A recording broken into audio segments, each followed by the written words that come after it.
Hey guys, this is Laura.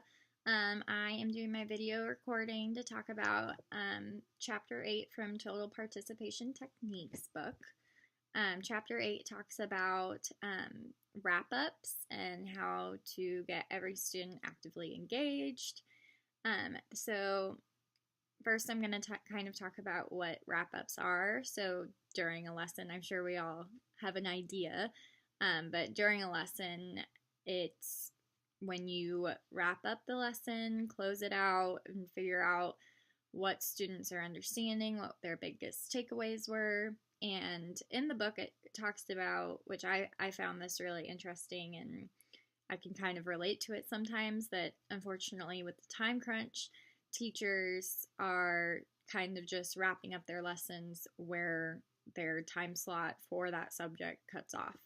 And so they don't really get the chance to close it up, wrap it up with their students in a certain way to find out what information their students took away, what questions they still have, and kind of how we talked about feedback.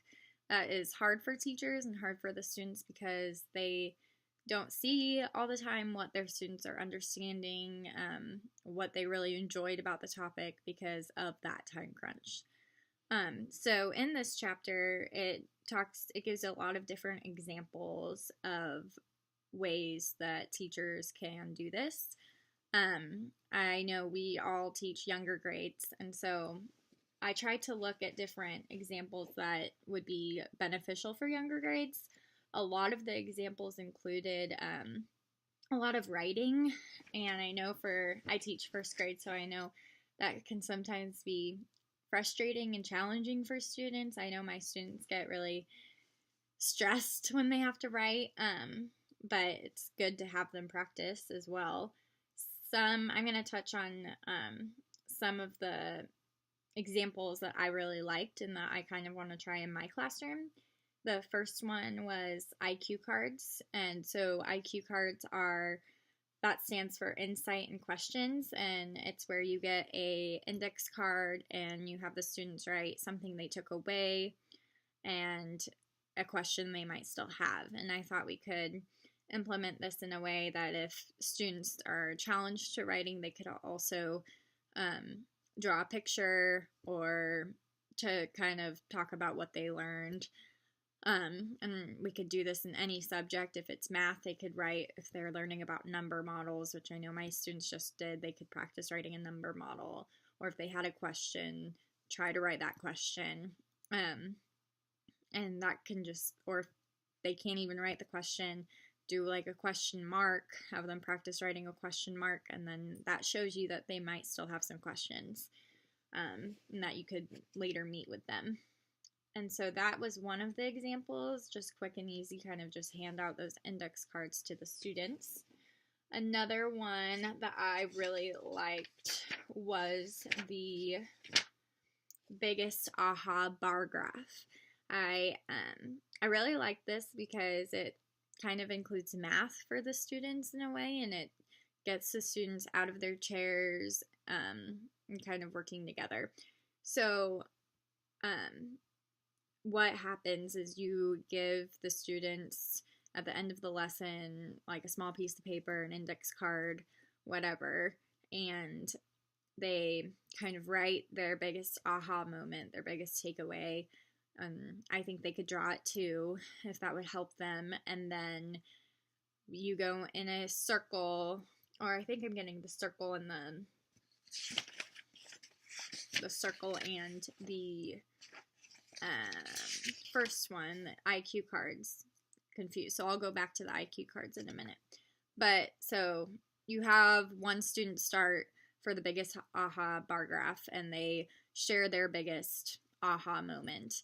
And then they go place the card somewhere in the room. And then you ask the other students if they had that, sorry, that's my dog. If they had other aha moments that were the same as that one. And if they did, then they go and stand next to that student and they tape the cards together to make a bar. And then you have other students who had different ideas, and then they go stand up and you do the same thing over again.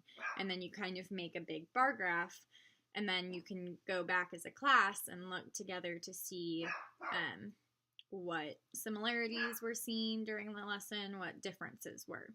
And now I'm going to go back to the IQ cards.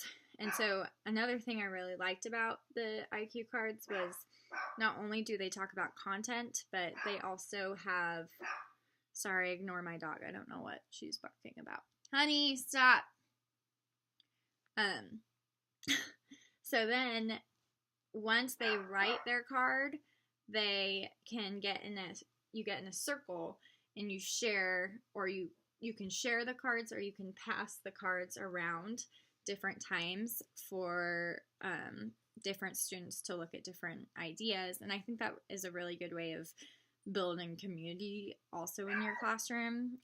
Circles are always great for classroom building and getting to know everyone's thoughts and ideas, and also giving everyone a chance to share their thinking.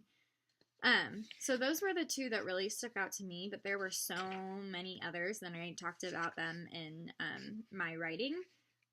A lot I think would be great for older grades. I think there's different ones that would work well for older grades, work well for younger grades. But the biggest takeaway for me from this was to make sure that as teachers we are trying to use wrap-ups in a way that every student is actively engaging in it and participating in it, because that helps you as the teacher understand, okay, is the student understanding it? Did they like this? What do I need to do further to help them like this, understand this? Or, wow, they really understood it. Great, we can move on. We're good. So that was my biggest takeaway with wrap-ups. I hope you guys enjoyed this video. Sorry about my dog. Okay, bye.